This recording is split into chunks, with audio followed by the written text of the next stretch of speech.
Well, thank you so much, Sally, for joining us on this conversation. Skills Connect is really about bringing together change makers to talk about all things future of work, where the workforce is going. Today's topic is going to be focusing on skills and what are some of the biggest mistakes that folks can think about when they're thinking about skills-based workforces. For all of those listening to us on this conversation right now, Sally Elson is the Chief People Officer of MYOB. She has a global experience of over 25 years experience in transformation, HR, and leading complex people strategies. So I am not only personally excited, but professionally excited to be having this conversation with you. A little bit of context as well. Sally was the first ever Reejig customer. So taking us back over 4 years ago was when I pitched to Sally with a PowerPoint and really had that time with her to explain the world that we believe, which is the world actually, Sally, that we're in today, which is incredibly exciting that we've both got to go on this journey together to watch how the world has evolved. So thank you so much for joining us. I'd love to get, for you to just give us a little bit of like your backstory and a little bit of context about you and how you think about this whole topic. Yeah, sure. No, thank you so much for having me. Yeah, look, I think I describe myself as a bit of a change junkie. So I do, I love being able to think about what's next and how do we get there. And so that's been what has probably driven me in terms of my career and my career experiences, been involved across a number of different industries, but always in those situations where it's like, how do we think about what's next and what's coming up? But importantly for me, it's always around like that's the business, and then the people bit for me is the enabler, and it's been about doing that kind of piece and really thinking about it from a business perspective. Look, and one of the things I get really passionate about is thinking like how, again, kind of building on that is really thinking about the workforce strategy. And I always go that absolutely starts with what is the business strategy, and then saying what's the workforce that we need to do that. And that kind of follows a bit of what you're talking about here, and saying like, let's really understand what we need to do, as opposed to just like, hey, what are the new skills in the world? Like that's important to be kind of conscious of, but it shouldn't drive your decisions. I think it's like, it's got to be about where are we at? What do we need to do differently? What are those tasks, or what are the outcomes that we need to deliver? And then how do we get the right people with the right capabilities to be able to deliver those, but really knowing what it is you're trying to do, not just getting caught up on skills or capabilities for the sake of it. Yeah, and I think that's really interesting because the journey that we've all went on together is really sort of trying to figure out, with this new world of work, with the ups and downs that have happened in the economy from, that change. And now we've got AI coming in. And, you're in obviously one of the leading technology companies in this region. It's been one of those things that we've been kind of tracking now and seeing together as we've went on this journey. From an AI sort of transformation, there's a lot of talk about, jobs are going to change at a rapid pace. Yep. And how do you see sort of the changing world of work with AI coming in? Like, what's your take? And also, what do you think workforces and people like you and your peers should be thinking about, when it comes to making sure that your organization is ready and prepared to solve this problem? Yeah, and I think AI is so exciting. I think it gives us such an opportunity to think differently. And, I think the easy kind of bit to call it identify is around seeing like, what can we automate? What can we, get rid of those lower level kind of pieces of work? But I think what will actually be really important is how do we use it in so many different ways, and not just get caught up in like, oh, it's just getting rid of those pieces. It's going to be about how does it make us like fundamentally more productive? What is it that we're going to be able to do in terms of our day jobs to be able to accelerate the thinking we're doing, accelerate the product delivery that we're doing, and because we're actually all expecting that as well. We expect new releases to come out more quickly. We expect people to be able to deliver things and evolve, because we're living in the TikTok world of, what is it, 14 seconds or something or other, and our attention spans are so much shorter, but then the expectations are so much higher. And I keep saying, I think what AI delivers for us is to be able to keep going at that kind of pace and delivering all of, be it product, be it thinking, and we're just going to be accelerated because we're able to be able to both consume more information, remove the things that are taking away our time, and focus on the things that really matter and what it is that we as humans bring to that in terms of the cognitive ability to be able to take that on board, make decisions, be it around the communications in terms of how we're inspiring people, being, all of those kind of elements that then, will never get lost in this, but they just should be given more of an opportunity to shine.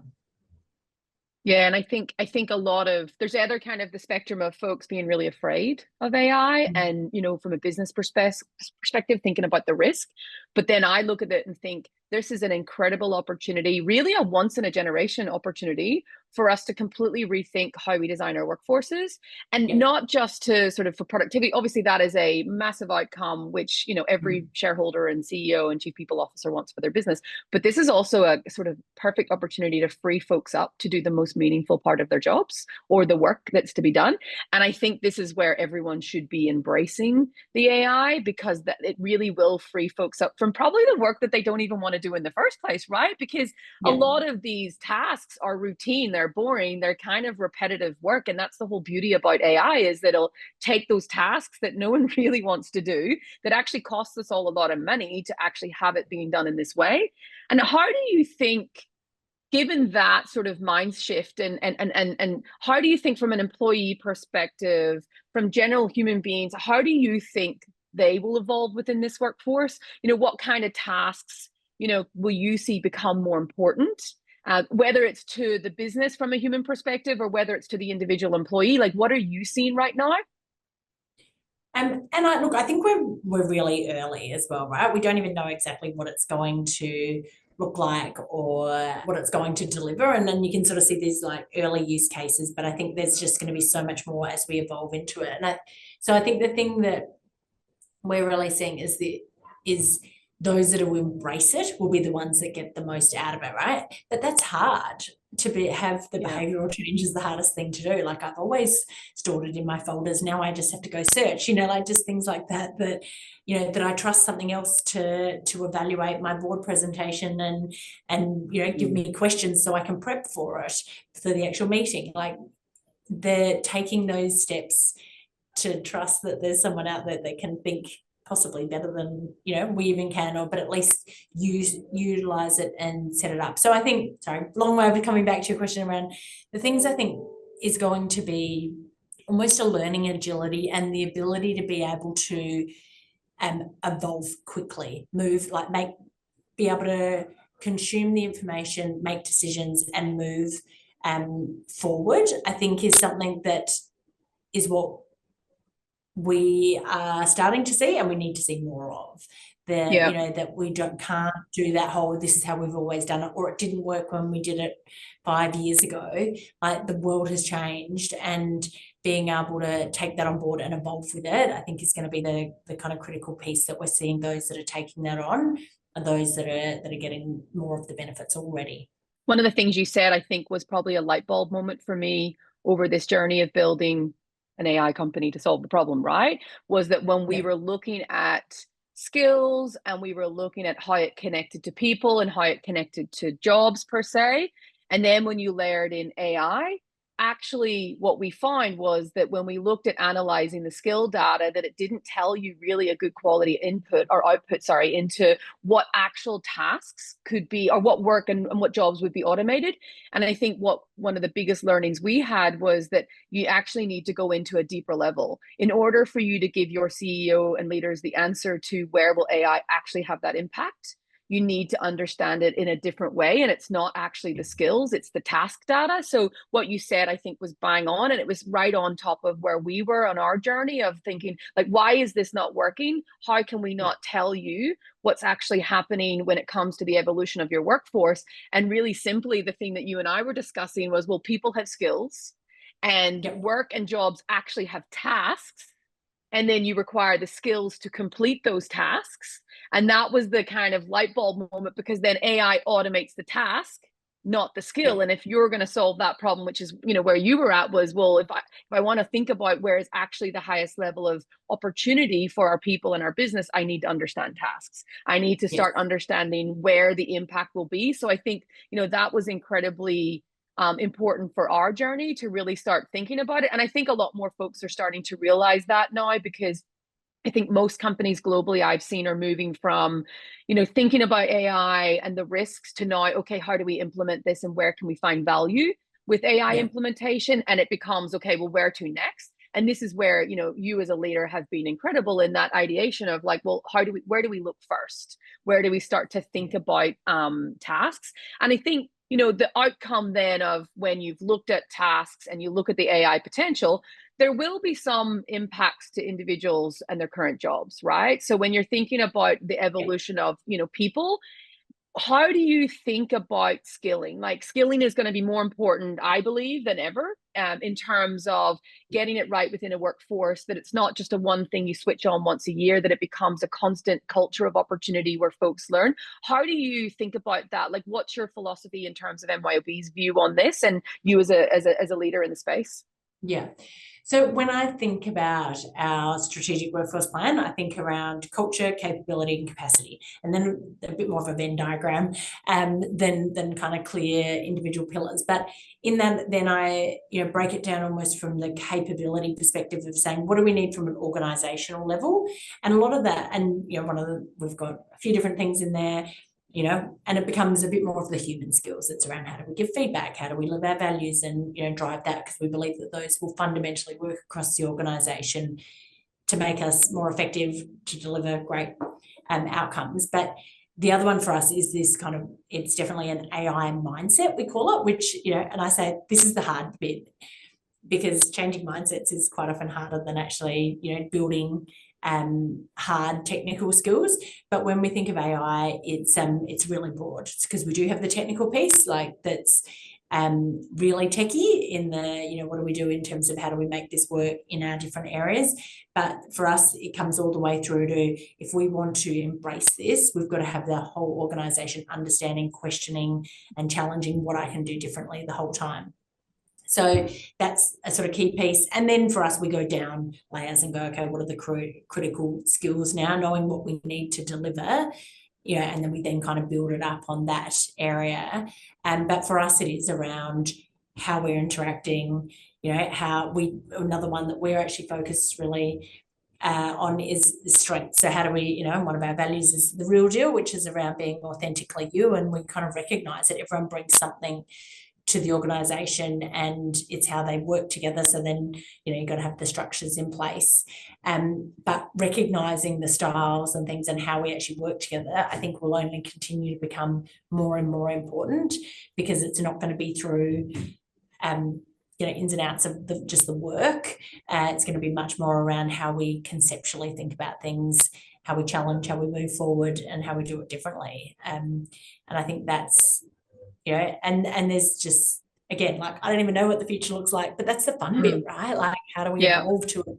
But, you know, if we're really honest, 20 years ago, we didn't know what things were going to look like in 10 years or 5 years or 10 years. Exactly. And continue to evolve. So I just think it's a continued approach. And I kind of get a bit funny about the whole future of work. It's like, we're always changing. Like, it's just, how do you make sure you're understanding like the opportunities that are right in front of us and taking them up. And for me, it's about, on a personal level, how do we help, as you know, all of our team members understand that more, be able to embrace it. You know, I kind of love the quote, like, AI won't take your role, but the person that knows how to use it will. That's you know, the thing for me, right? You go, we're still going to have it's on a little sticky on my laptop every day. Is it? Yeah. And then interesting, I was reading, now I'm going slightly off topic, but I was reading this article on the plane on the way up that was talking about you know, wages are going up, but productivity is going down in terms of, and they were measuring productivity in terms of hours. And I think like that, like, actually AI allows us to deliver, if you want to measure business outcomes, does AI actually help us do that in slightly less hours? And, you know, and maybe, I don't know, I don't think that's actually, maybe not a bad thing. do we all just have Yeah. to chain to the desk? Like, not really, but if we get the same outcomes, it's just smarter. Yeah, and I think in the vision world, where if you listen to the open AIs and the Sam Altmans of the world, every human will have its own co-pilot, right? And that Yeah. co-pilot will be bolted beside them, whispering in their ear of what is the best move to take and how to be productive. I listen to that, and then I look at the reality of organizations, and I go, okay, and you might be a little bit more advanced than others because your technology as well. Like, I don't know, what do you think? Like, do you think in comparison to some other sort of industries that have been around that aren't playing in the tech, like, do you feel that your leaders are a bit more sort of advanced in that, just because of the privilege that we have, you and I, in terms of being in tech? I do think so. And it's because we talk about it all the time. And I was actually chatting with a friend who's in a completely different industry. And he's like, yeah, I can understand that would help you in your role because, it would write things. And and he wasn't saying it in any kind of disrespectful way, but I'm like, actually don't understand what the opportunity is. And I keep going, and neither do I, right? But I'm just excited to try to lean into it and work out what is this opportunity, and it will continue to evolve. So I do think we are, I think it's, we've had AI in our customer products for years. Well, we've had insights and things that have but now we're using Gen AI to sort of help progress that obviously further, but we've kind of had those things for a while, and you forget that you've already been doing that, but we know there's just so much more as well. I think as well, one of the things that you said right at the beginning of that point was like, no one even knows what the future of work looks like. And I think I was talking to a customer the other day, and they're in a more traditional environment. And actually they had spent millions of dollars about 5 or 6 years ago, where they put everyone on this reskilling path and spent millions of dollars on it, and really, pushed the teams to actually reskill. And recently they've had to turn around and say, hey, by the way, everyone, sorry, we got that wrong. Actually, those skills that we got you to do over the last few years, that you've invested all your personal time, which you will never get back, that wasn't right. So now we're going to send you on these other pathways to reskill.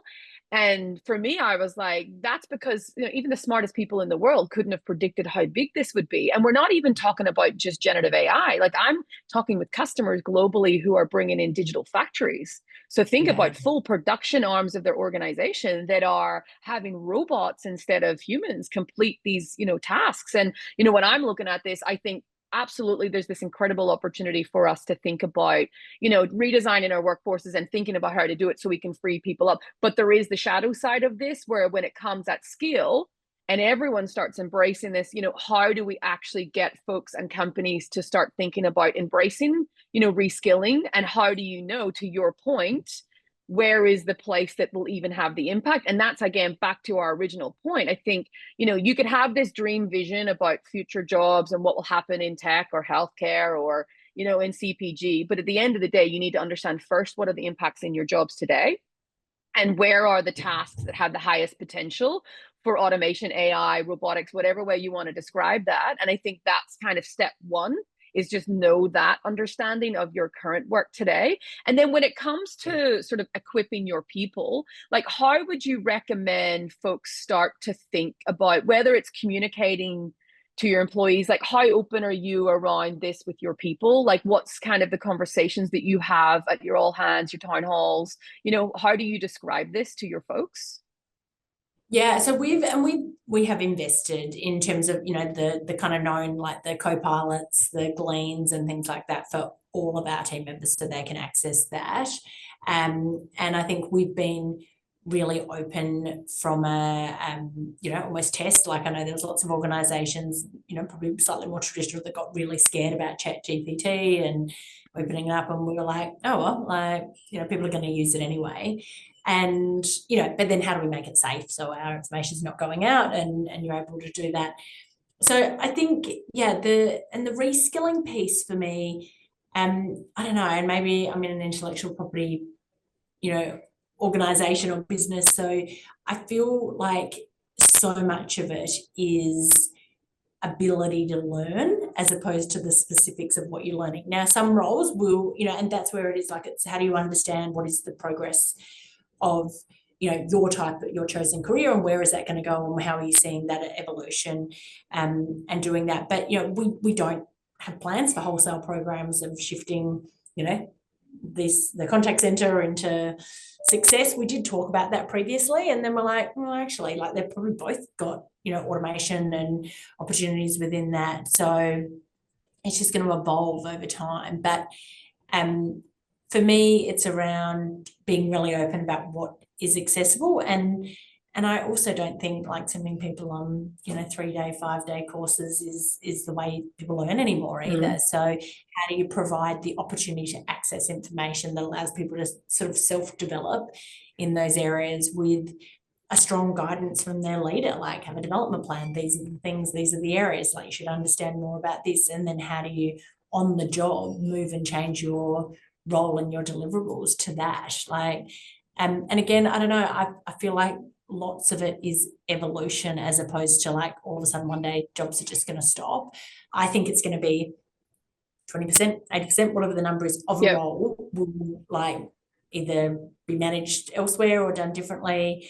And but then what's the 20%, and then how do you actually and I think the hardest question to answer is what is that 20% that's remaining, or the 50%, and then how do you then zone in on that piece, and then sort of continue to evolve and develop that area. But and again, I go back to going 30 years ago, MYOB was sold in boxes at Harvey Norman, and we wouldn't be around if you don't change. Like we've fundamentally changed, and and actually our organization's grown over that time. We've got people that are still with us that started then, we've got people that are not, right? So it's, I think, I don't know, maybe a little bit more how do we lean into the learning agility, the resilience, those kind of skills, and then from a like almost individual with their leader start to understand what are the areas that you want to call it reskill. But I don't think, for me, it's not reskill, it's skilling down a slightly different path, as opposed to I don't need that anymore and I need something completely different. That's not in our world at the moment. Even since I've known you, I've watched this constant reinvention, like in terms of like the organization has this constant culture of just like always innovating, always striving. And what I'm seeing at the moment is a lot of the big companies now completely reinventing. It's like the first time they've done it in 20 years that they realize that if they don't do this, that they will be left behind, because there is this kind of, you've either got FOMO or you've got the fear of effing up, right? There's the two kind of lanes that you sit in. And I think a lot of people now are in that place of like, if I don't do this, we could essentially get put out of business. But that's always been sort of your culture of like constantly evolving and it's that constant keeping product market fit. It's that constant ability to create incredible service for your customers as well. What are some of the sort of leadership sort of behaviors needed for transformation like that? Because if you've been doing this kind of culture of transformation ongoing since I've known you, but you've been doing it for 30 years, I didn't even know you sold it in boxes. Like that's so cool. Like what are sort of the leadership behaviors that you would be recommending to your people, to other listeners, to leaders like yourself to encourage within your business? I mean, there's a culture of saying like this is what we are doing, and being relatively open with that and engaging leaders on those conversations and as we evolve, because I think it's like often the leaders, and even if you said team members, have the best ideas as well. It's like, God, if we could get rid of that, we could focus on that. That's what the customers like. You're like, great, like how do we do that? So I do think there's I call it a semi-openness around what it is we're wanting to do as a business, what our strategy is, and then how we get there, and how and what is it our team members need to do to get there with us in what is the new form. And I kind of say like it's about, like we still have a 5-year plan, and we go, this is kind of the capability and capacity we need. We're not going to get it exactly right, but you can get it sort of closer, and each year you sort of evaluate and assess and modify. And I think for me, it's having individuals that can see that, and maybe it's not like it used to be. You don't do yourself a career map that says, I'm going to be in that role at that time, because that role's going to look completely different. Yeah. Like how do you talk about, and, I know you talk about skills, I talk about like experiences, like how do you have certain experiences that give you the ability to do another job, the next job that and I think that's a bit the same sort of concept when you think about jobs and you go, these are the tasks you do as an individual. Don't, yes, you'll gather skills by having experiences. So focus on experiences that you want to get and you'll get the skills rather than going, I'm just going to develop this skill. Like because if you're doing it without either applying and thinking around that and being really open to the opportunities as they come. One of the things you said as well. No, go, keep going. You're on a roll. With our leaders. So then it's engaging them and helping them understand that, helping them understand where we're going as an organisation. And I think being clear on that. Now, it's hard as we're 1,700 people to do that, but as much as we possibly can, we really involve those leaders and down to team members in terms of where we're at, giving updates, regularly providing that, identifying where the gaps are, what we've not done right, what we are doing right. One of the things you said was about you won't get it right all the time. And I love that because from my own personal experience, like inventing and curating and doing new things and pioneering, you're going to make shitloads of mistakes and things aren't going to keep working. And it's the mistakes that you make that then help you get to the next milestone of learning what is that next thing. Like, how do you think about failure and embracing that as a kind of mindset? Because your background has been transformation across multiple different industries, so you've kind of seen it across resources, you've seen it in professional services, you've seen it in technology. Like, how do you feel that mindset needs to be now, because we're in ultimately an unknown world, like you said at the start of the call? Like even the smartest people don't know right now, so you're kind of taking hope that you'll kind of some way find your path, right?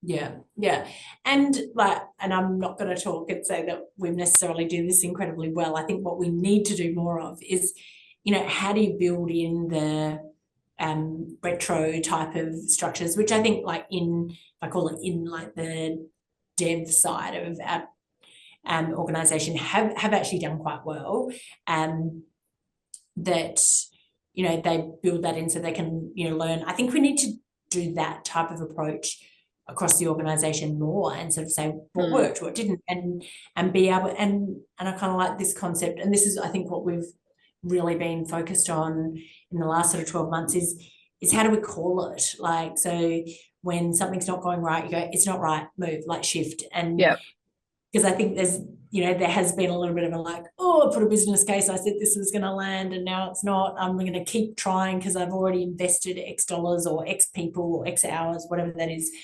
But I think we've all got to get better at not just keep digging, like sometimes, it might be, it's okay, but when it's okay, it's not good enough. Like doing that, I think is something. And I do think like in tech, we kind of do that better as well, because we do make decisions quicker. Now up the front, we probably make decisions quicker and maybe get a couple more wrong because we haven't invested so much time in that planning. But because of that, I think you can win more often. I think as well that whole I find it more common in technology organizations and in that industry that they're more open to experimentation, whereas some of the more traditional folks, in some of your previous career, it would have been a different thing to try and experiment. And one of the things that I've been talking to a lot of folks around is like, don't overwhelm, just do like contained experiments, get your comfort level, get you okay with it, make sure that it's in like an experimentation. And it's kind of that startup mode of like iteration, like in the R&D world, like iterate, pivot, and then you're able to contain it where it doesn't have like full leakage around the organization, so that folks get to figure it out. And to your point, that if it's not working, shut it down. You know what I mean? Like being able to make calls to stop and reset. And I think that whole, even for me in our journey, like you've watched sort of me kind of evolve and think like, okay, well, if people have skills, and then work doesn't have skills, it has tasks. Like for me, that was really scary to kind of be able to say, hold on a second, I don't think I fully got this right yet. I think it actually needs to be another level, and being able to talk that through with folks and say, hey, do you see the same thing that I'm seeing? And if I pivot it over this way, and I think what I'm trying to do with folks right now is kind of explain that this is the kind of mindset that we're going to need, that if you're rolling out generative AI, and generative AI doesn't even know what generative AI is going to do. It doesn't even know yet, right? No. It doesn't know. They don't know what's possible. So how the hell are people like us going to be able to figure it out and put our careers on the line if we don't know? So I think creating that culture where we're kind of making it okay to experiment. And I love that you're having those kind of really open conversations where you're encouraging people. It's kind of like you're giving folks permission to feel, where they don't feel like they'll get in trouble. So calling it early is better than not calling it, because, you know, you don't want it to be hidden, because that's where you don't get the opportunity to do, you know, your retros, like you were explaining, right? Around that learning.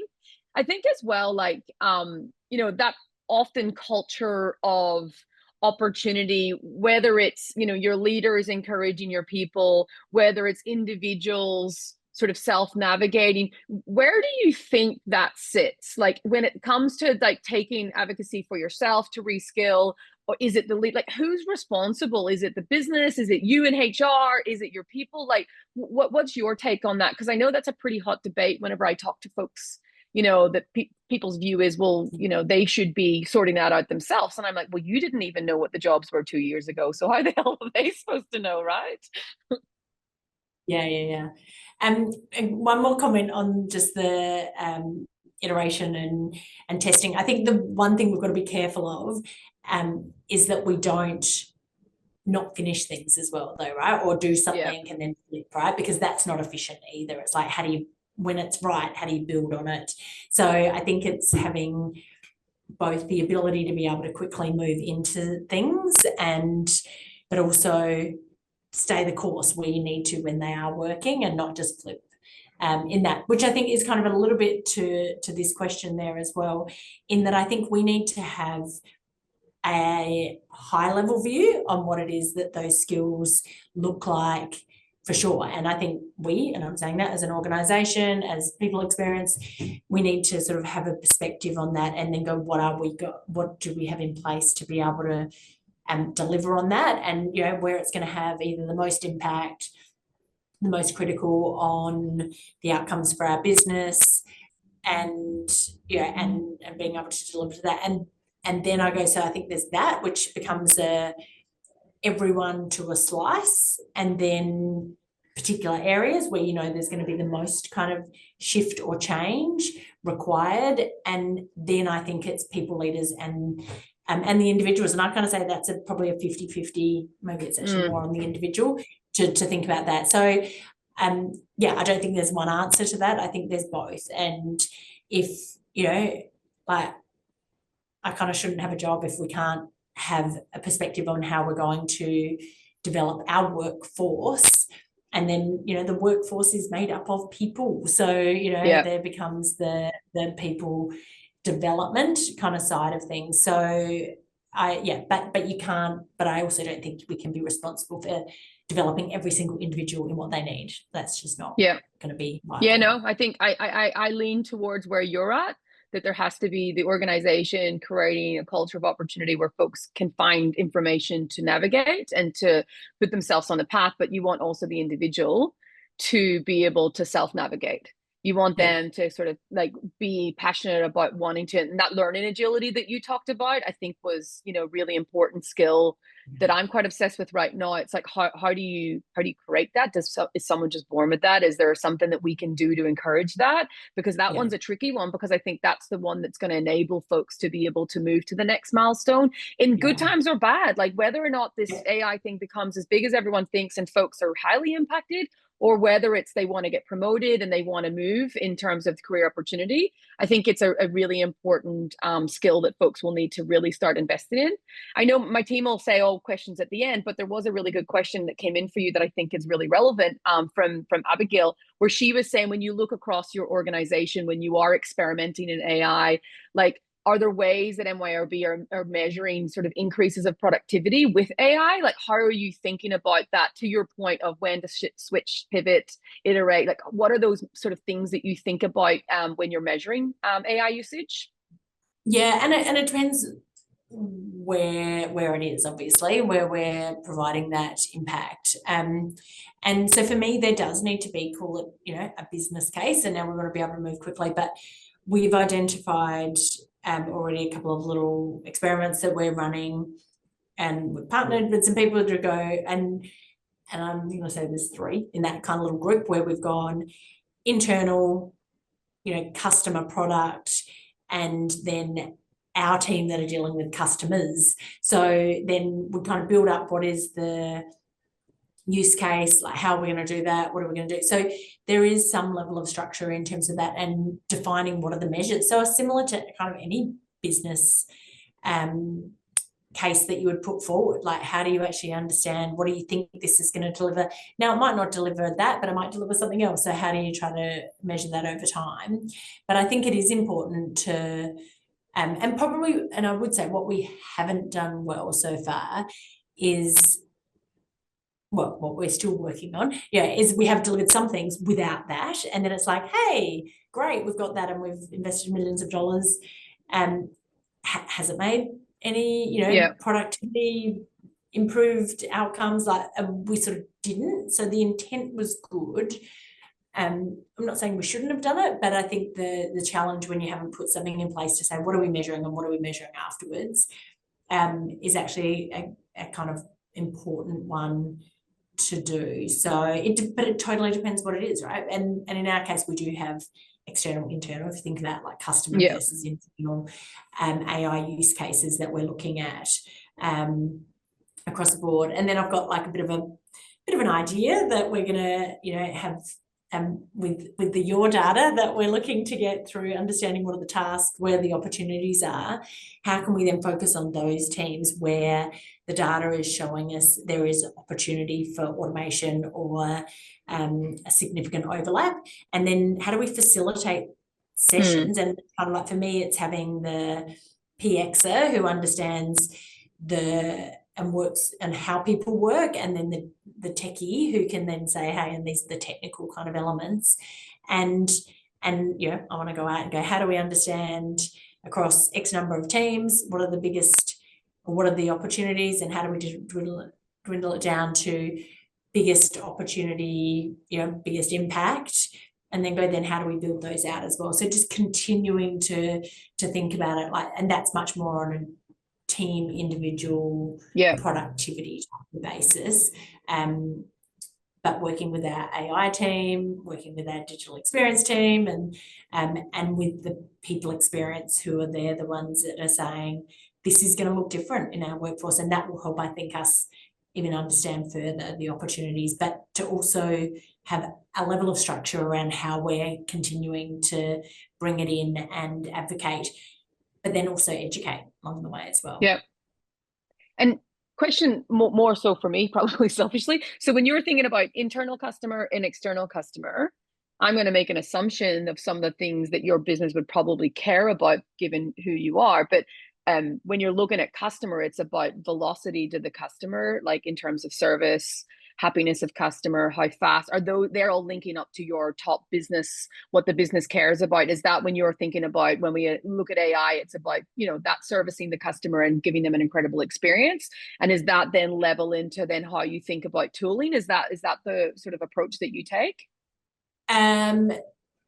Part of it, yes. So using an example, like how do we help our customers more quickly when they've got an issue? I think how to like, so there's multiple parts of us. So we have the AI in product that helps our customers manage their business more effectively every day. So you go in and it tells you what you need to know before you realized you needed to know it. So you can make business decisions on what you're doing or how you need to finance or whatever that is in the product. So that's the customer kind of piece, and that's helping the customer by doing that. It helps them be more successful in their business, and that's part of our purpose, which is very, very, important to us. Then there's when something goes wrong, they need to get support or success to be able to help them out. So then how do we help our team understand more about the customer, as they're dialing in, all of those kind of things that we're seeing and hearing about.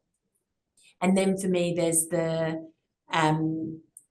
how we understanding what the customer needs that goes into the product development, and how we understanding. So it definitely stems from a customer perspective, but thinking that whatever your role, if you can become more productive, it ultimately ends up with a better outcome for the customer, because we're either freeing up time, we're improving our product, we're improving our time to get to customer issues, we're removing those things that are causing customer issues, all of the elements that come with that.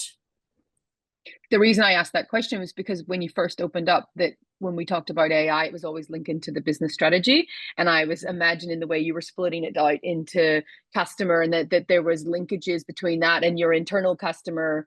I'm assuming it's like retention and productivity and happiness and all of those things that would indicate sort of that things were working. And that kind of helps organizations. What we do see right now is a lot of folks are buying a lot of tech and AI. Like most of the budget is going towards AI products across, major IT spend.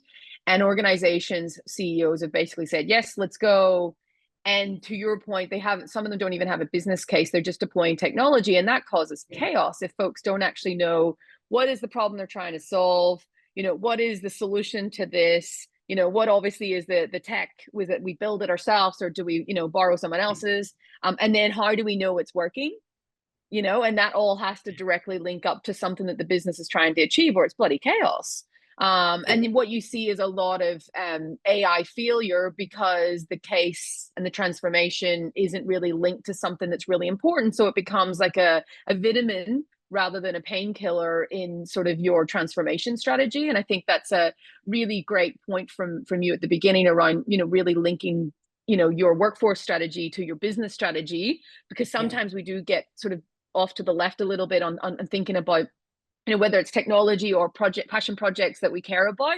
It's like, how do we make sure everything is now going to link right up to what the business is kind of saying is our goal?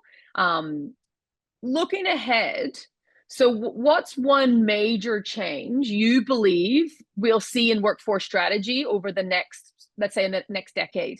And how can organizations start preparing for it now? I think it's definitely, well, I think it's going to be around the ability to continually identify those things that can be done differently. So that's a bit of a like, I think that's what's going to be consistent across every single role.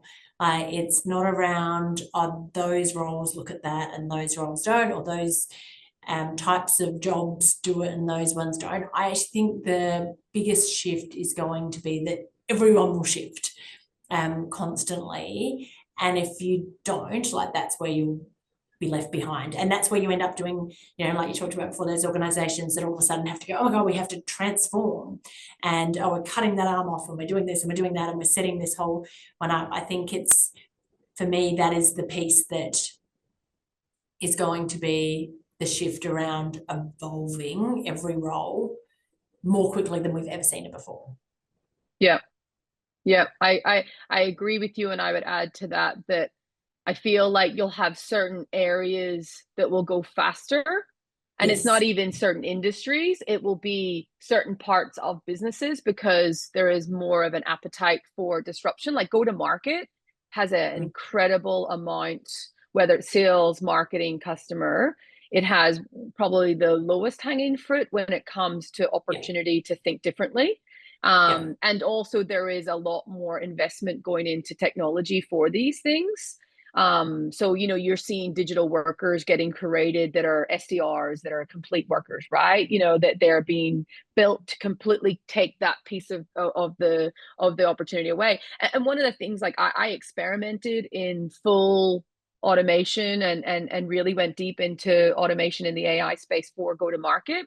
And what I find, which was really interesting, was we went really deep, really fast, and we had incredible results. So we seen a 1.5 million a month across that savings. But what I ended up finding was I started pulling back a little bit. So even when we did a transformation, we found that actually we wanted to have more human in the loop in certain areas, because when we looked at the after effect, sure, the volumes were good, and there was we were booking more meetings than we've ever booked. We were saving more money. We had booked more revenue. But actually, what we looked at it from a leadership perspective was, well, hold on a second, what could make us even better? And if we could add in more human connection, could we do this now? So even I think some organizations will go through journeys and then they'll realize, and they may this constant pivot of like, actually, let's add in this layer here and keep evolving. But what we'll see, in my opinion, is that you'll have a different pace of evolution. But I do think the companies that will win, and when it comes to winning, which is really money, shareholder outcomes, that actually the organizations that embrace this and, actually put a plan in place. And really there's kind of two plans. There's like plan one, which is, okay, we're all over the risk of AI. Where is the ability for us and the highest impact areas for us to think about AI? And that could be based on, opportunity to make savings, productivity gains, and like kind of money related things, or it could be pain. So like, what is causing your team the most pain? Or to your point, the customer. I love that preempting what the customer will need before the customer even knows they're going to need this, to kind of start, like, you're kind of getting it before it's even a problem for the customer. So like that probably came from you constantly getting tickets put into your system going, the customer keeps asking for the same things over and over and over again. And if we can now start like preempting that so that they don't even need to ask because you've already solved the problem ahead of time, this is where when you can measure the outcome of using AI, that there's really great advantages. And then I think on the other side of that, we really need to have our kind of people experience, career, culture of opportunity, whatever you want to describe it, while you're rolling out your AI implementation. Your role is then to know, well, what will be the impact for our people, and how do we make sure that if there is 40% of that role, or if there's 20% of that role, what's the pivot path? Like, are we having those conversations early? Are we starting to think, because then you're in this constant innovation cycle that you're not signing everyone up to once a year learning programs. To your point, you're actually creating this agility on like, how do we think about this ongoing evolution? Because that's where it's going to be, because some companies will evolve faster, some of your departments will evolve faster than others, and it'll be this like constant transformation journey, I think, that will start to happen, which I think is just so incredible. Like, to even think that in our HR people experience this, the moment that we're in right now, this is like a once in a generation kind of change to work. When you think about the career that you and I are leading right now, it's kind of like there's never been one like it before, because this is the first time this has ever happened at this scale. So I do think that this is just such an exciting time. And when you think about your peers going on the journey, like, what would you say, like, to give folks kind of confidence to just start, like folks that are petrified about this and really afraid? Like, have you any kind of sort of tips or tricks or things that you think that would be really valuable for others to learn, so that if they're afraid of like what's happening, and also that the chief people officer is actually going to be the folks that are kind of navigating the workforce through this change, right? So it's such an important job.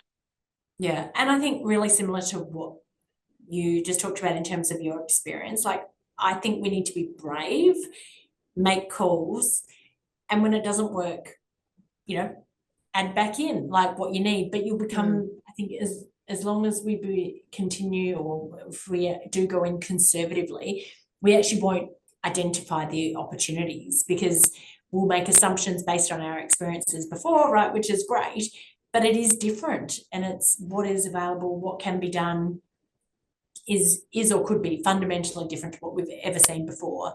So I think it's about being brave, giving it a go, and what breaks, just fix it, and again, that's and so I would say it's having the confidence and the ability to call it when it's not whatever's not right. And maybe we need to get our finance friends on par, so we say we're going to cut this, but you need to give us a buffer, because we might have to put that back in, as opposed to people, like when we see it that they hold, and because they don't want to give up something in case they'll never get it back. I think we've got to just be able to be honest and pivot through that.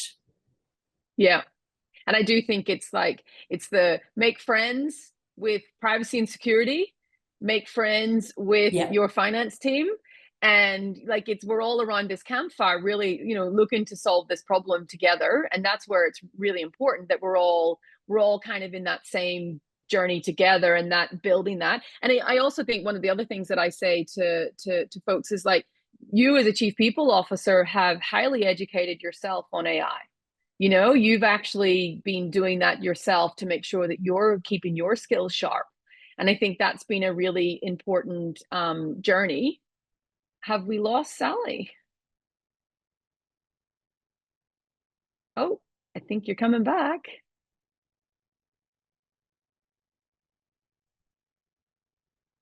You still there? Did technology fail us?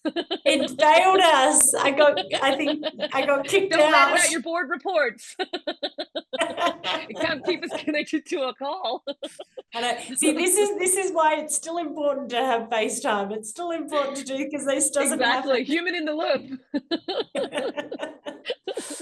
No, what I was just saying, I don't know if you caught it, but what I was saying was the thing that I have loved about partnering with you, and just you being on the journey with us as a thought coach, as an innovator, as just being really open to trying to solve this really big problem, is that you have upskilled yourself as a chief people officer.